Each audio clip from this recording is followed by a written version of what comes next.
Hey everybody, it's Nathan Cool, and I wanted to give just a quick tutorial on how to shoot kind of the basic room for doing a flambient.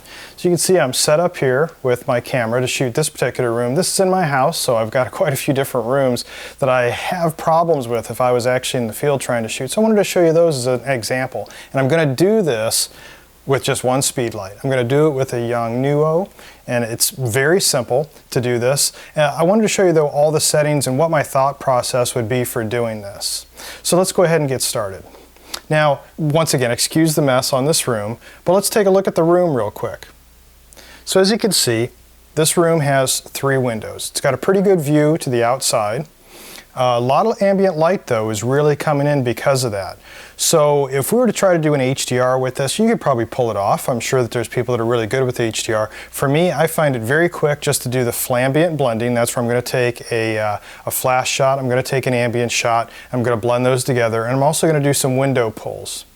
So you might have seen earlier in one of my videos where I was using a Rove light, so I didn't have to use the window pulls. In this case, I'm going to do it, and it's going to give a little bit of a more natural look to it also, and I really don't need that much light. This single Yongnuo can do this room no problem. Now, I've got gold walls, I've got kind of lightish carpet, but there's some other dark colors throughout this room, but luckily I have a very white ceiling.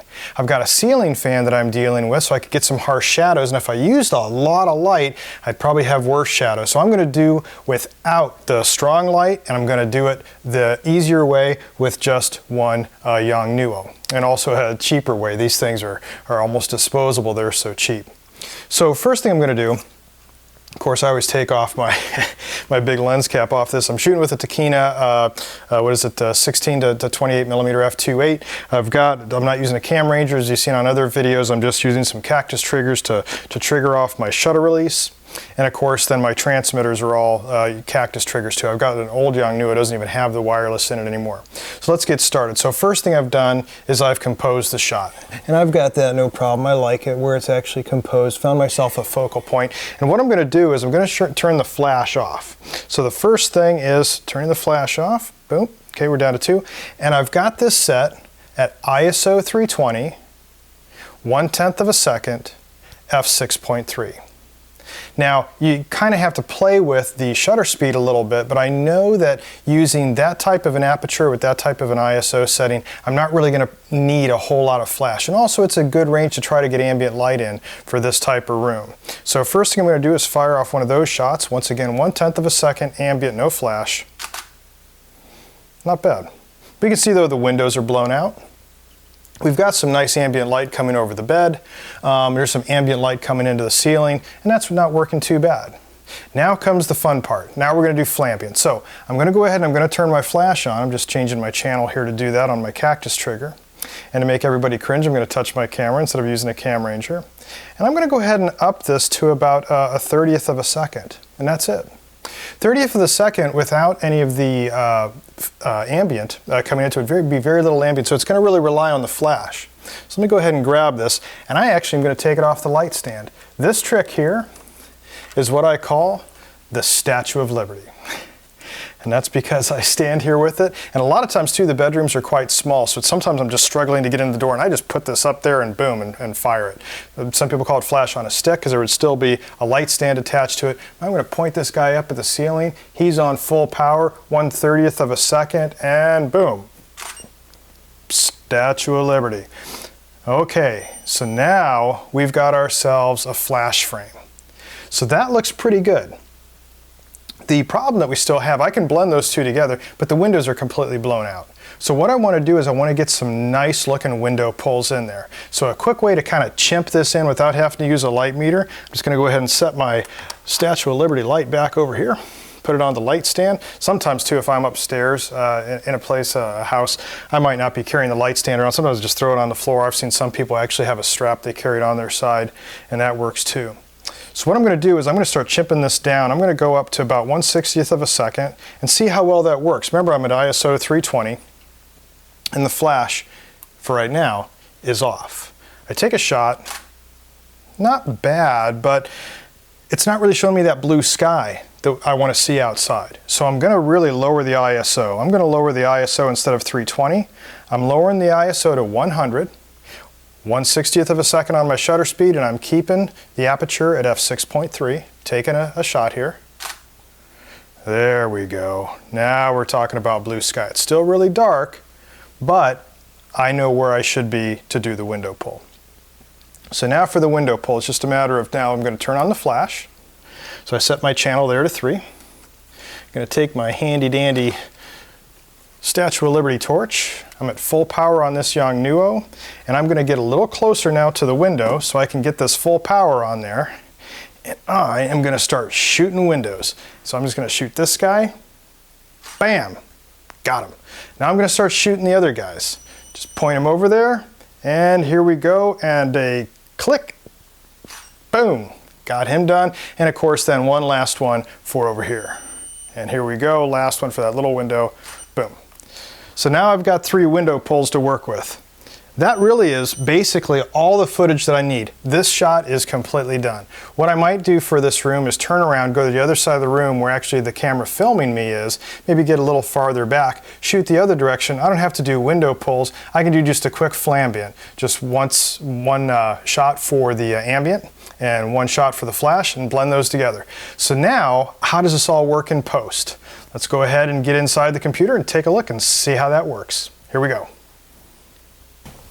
All right, and now this is where the magic happens. We're going to take all that footage and I'm going to show you how to do a flambing. There's some problems with these shots as I previewed them. I haven't touched anything, so we're going to go through this together as I would as I first seen them. I just come home, put these on my computer, did my backups, and now I'm ready to do my post-processing. Let's dive right into it. Here's our ambient shot that we took, you might recall. This one was actually, I was thinking it was a 1/10 of a second, it's actually 1/8 of a second that I ended up with out of that footage.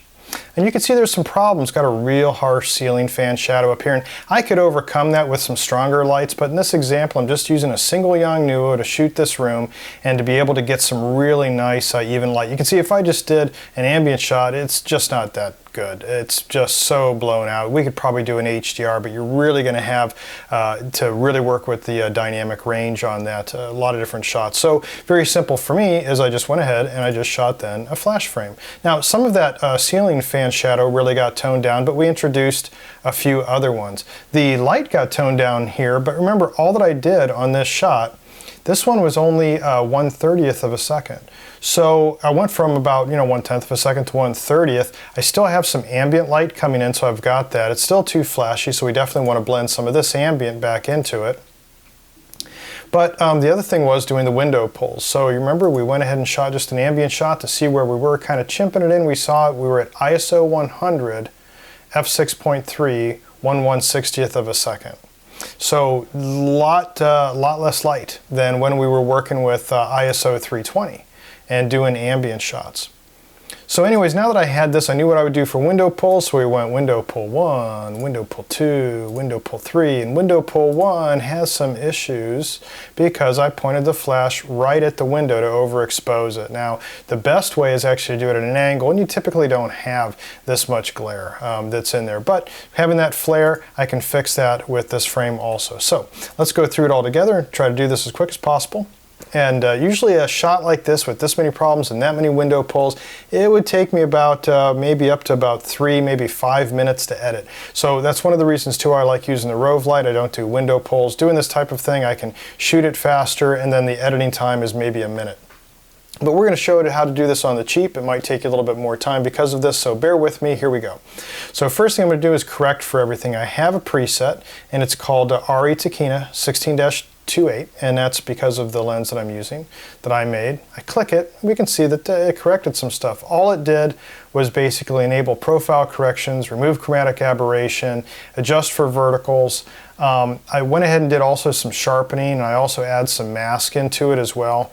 And I can adjust the mask if I want to. I can see, yeah, probably too much detail for that, so I'm going to go ahead and take that down. Now that I like where it is, I like the verticals and everything, just right click, develop settings, copy settings, copy all settings, and now I'm going to select all the photos that I wanted to work with. and I'm going to keep those all selected. It's a little trick here to get them quickly into Photoshop to do this. Right click on them, develop settings, paste settings, and yeah, I'm pasting back to the picture that I originally started with, but that's okay, because now that I've got them all selected and all the pastings, all the develop settings have been pasted, I can just right click again and go edit in, open as layers in Photoshop. Now before I do that though, there's going to be a problem, and that's that over here with this particular frame, I'm going to need to auto align. Just remember, I was using a Cam Ranger, I'm touching a bunch of stuff. It's going to have a hard problem in Photoshop aligning that, so I'm going to take a brush tool and I'm going to go and up the exposure. I'm going to take an exposure brush, go way up there, and I'm just going to paint some stupid area in here that I'm not going to use, right? And oh boy, that was so dark. Look at how dark that was inside there. So I'm going to up that as much as possible, try to get something out of there. There's no shadows in there. This is really just to help align this picture. So I don't care. I'm not going to be using any of that. I'm only using the windows. So to me, that's fine. Okay, now let's go ahead and take all these, right click, edit in, open as layers in Photoshop. Now, since I'm using 6 layers, this will take a little bit of time to get all these into Photoshop. So during this time, one of the tricks I learned from Rich Baum, and if you want to take a look at his videos, he's got some fantastic stuff on using these techniques. He's just look for Rich Baum, B-O-U-M, on YouTube, and you'll be able to find his channel with lots of great videos. What he does at this point that he taught me is take a sip of something, and I've got a bottle of water, and that's what I'm going to do.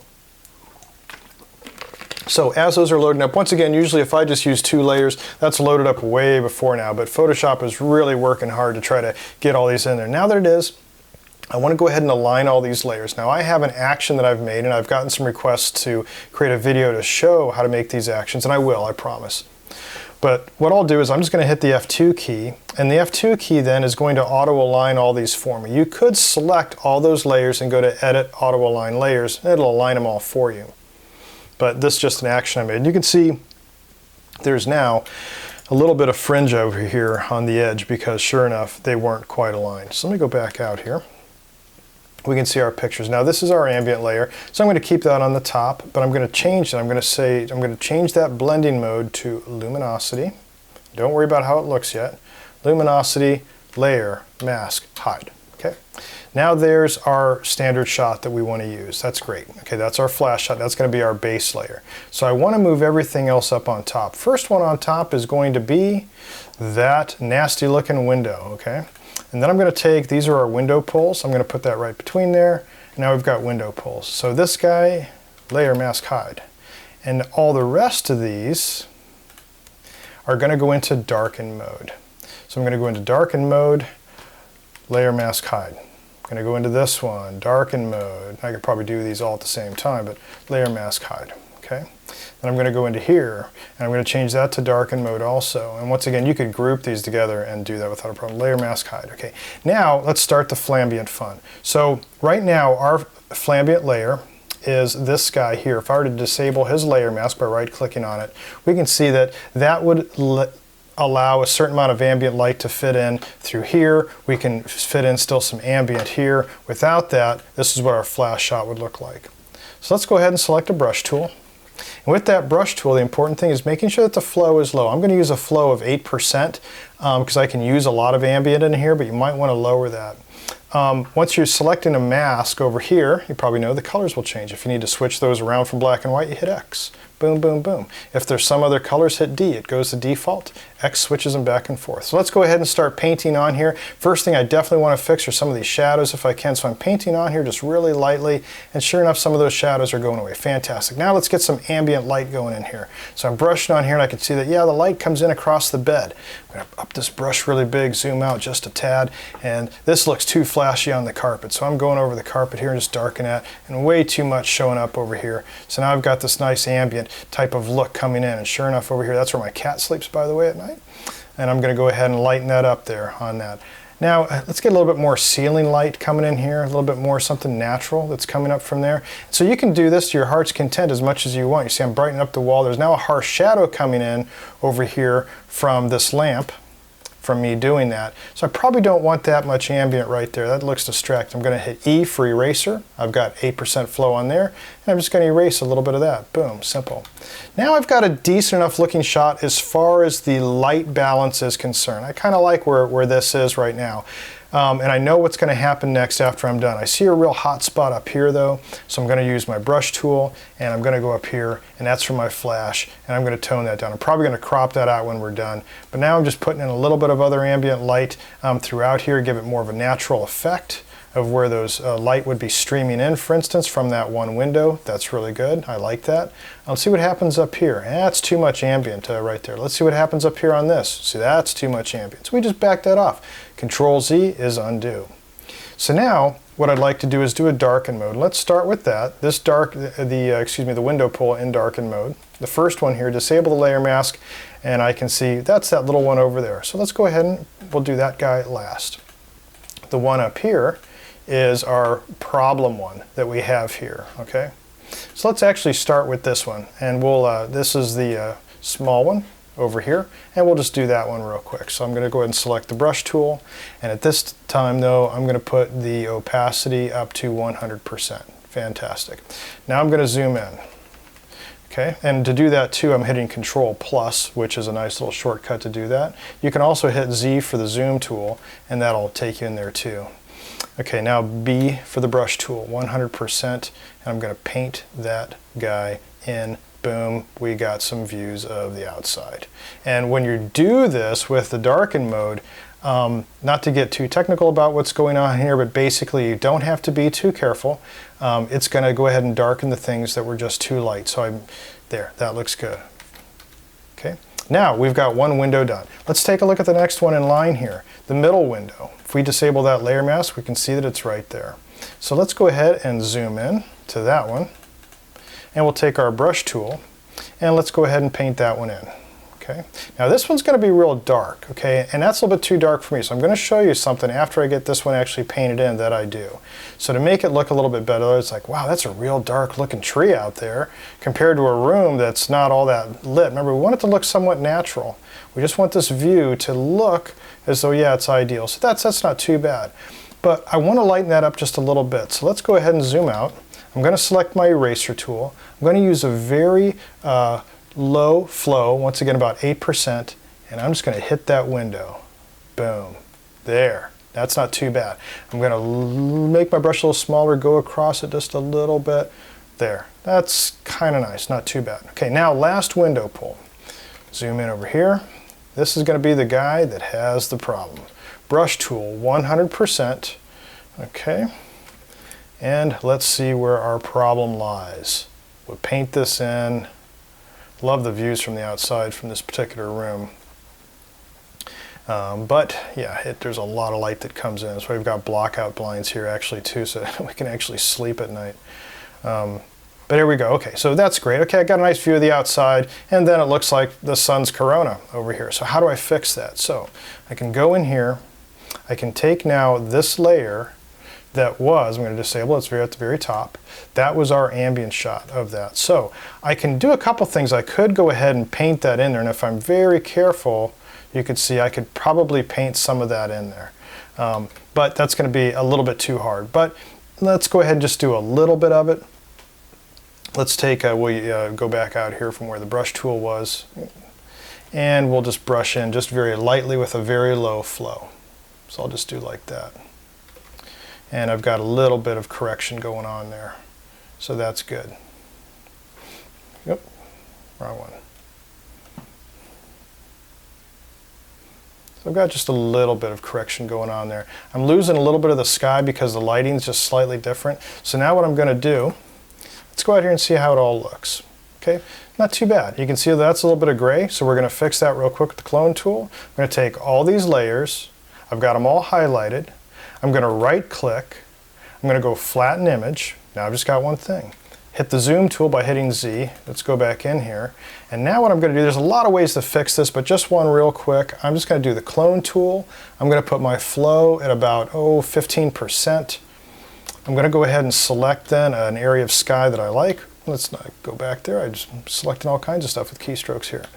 And I will select, let's say, this area and I'll just paint on a little bit of sky right there. Select another area, and I'm painting in some sky. Now, if I was really going to do this for realsies and it wasn't just my room, is for MLS, I might take a little bit more time. And of course, then I would just shoot myself because I shot this thing straight on. I've got too much of these strings showing up over here, so I'll fix that. So let's take a look and see where we are. Okay, that's not too bad. It's probably doable. I can make this probably blend in a little bit better. In fact, why don't I do that? We'll take out some of those clone stamps that I did and see where we are. And yeah, that's not too bad. It'll work, especially once we get it into Photoshop. Now, for the next magic, we hit Control S. That saves it. Once that's saved, it's loaded back into Lightroom. Okay. The next one I have is then it's a Rich Bomb Secret Sauce. I call it RE Full Bump. It's my preset over here. I hit that real quick and boom. Now it did a bunch of stuff. You can see it got really rich, but it really didn't bring up the exposure. It's still like a little bit dark right on that. So the RE Full Bump really didn't do much to us. So let's, as far as bringing up the exposure, but we're going to fix that also. One of the problems is that I lost all my highlights. So I'm going to bring up my highlights just a little bit out of that particular setting. I like that. The blacks, I'll bring that up just a tad. And my exposure, I'll bring that up just a bit. Now, most of my clients love bright pictures like this, so that's what I would give them. Now, got a little bit of edge, need to crop. I also don't like all that ceiling fan shadow in there, so I'm just doing a crop. I'm also now getting this little blech off to the side over there, out of there. And I'm going to be stuck with this here on this room. And for MLS pictures, quite honestly, my clients don't have a problem with it. They like me better than a lot of the competition in the area. And little things like this really don't matter that much. So anyways, that's basically our finished product. Now remember what we started with though. We started with an ambient layer, okay? Everything was completely blown out and shot this at using ISO 320, 1/8 of a second, f6.3. We then went ahead and did our Statue of Liberty, and we did a shot at ISO 320 at f6.3, 1/30 of a second, using Statue of Liberty, just bouncing one single YN off the ceiling, okay? And I was just reaching in there, didn't even use a light stand. Took a shot at a much lower ISO. This was just ISO 100, f6.3, so that I could get the view outside. It's 1/160th of a second. And then I went ahead and I did window pulls. Window pull 1, which had a problem with the glare, and window pull 2, window pull 3. Put that all together, did the Flambing, did the Darken Mode window pull technique, and this is what we're left with. I could tweak this a little bit more now that I've upped the exposure. Let's really pump up the blacks. Ooh, that kind of looks neat. Now, once again, I'll bring down some of the shadows too, being a little bit more of a natural feel. Now, you might not care for this particular look. My clients really love this particular look, so you can adjust the amount of ambient that you put in. You might want to go further and try to clone some of this in if you really needed to. I wouldn't, because it's not natural to be able to do that. You might fix a couple things over here hanging, whatever your heart desire, but this is just the technique for it. So what I would do is I'd go File, Export, and I'm going to export that as file number 1, and that's about it. And that gets exported as a JPEG. Using sRGB, very important. I can cover that another time why. But anyways, let's go ahead and export that out. And now that it's exported out, bam, that's what it looks like. So there you have it. Flambient. We've got Darkened Mode window pulls, we've got Statue of Liberty, and we've got a problem with doing our window pulls. So that's the basis of it. And you can start playing around with it if you've never tried that technique before, or the various techniques. But this is also why, to reaffirm one of my earlier videos I showed using a Rove light. A stronger monolight would do it. The 8600 is very popular, the Godox 8600. But the idea being is that, hey, I can just hit it with one flash. I don't have to worry about window pulls necessarily. I've got my ambient frames, and I can just blend two pictures together, and that's it. In this case, you can see to be able to shoot that problem room, I was able to do it with one speed light. But it wasn't that easy. There was a lot of work to get that to go. But if you're starting out, you want to be able to, you can afford the time, there you go, and you can do it on the cheap. Anyways, I'm going to be shooting some other rooms. I've got some more rooms in this house that are very problematic. One that has a, was about 25-foot ceiling, so I don't have something to bounce off of. How am I going to do that? Got another room in the house that's blocked by a beam, my dining room. I can't get in there to shoot it, to be able to bounce very well. I'm going to show you some tricks to be able to do that as well. And once again, everything's going to be using the Flambing technique, and I'm going to try to use the YNs as much as possible so I can show you how it's done that way on the cheap, and you don't have to worry about necessarily investing right now into a monolight if you don't need to. But if you want to see all those other videos coming up and you liked what you saw here, you can subscribe to this YouTube channel, and as soon as one of these videos is posted, you'll be the first to know. Thanks a lot for watching, and until next time, take care, get out there and shoot something.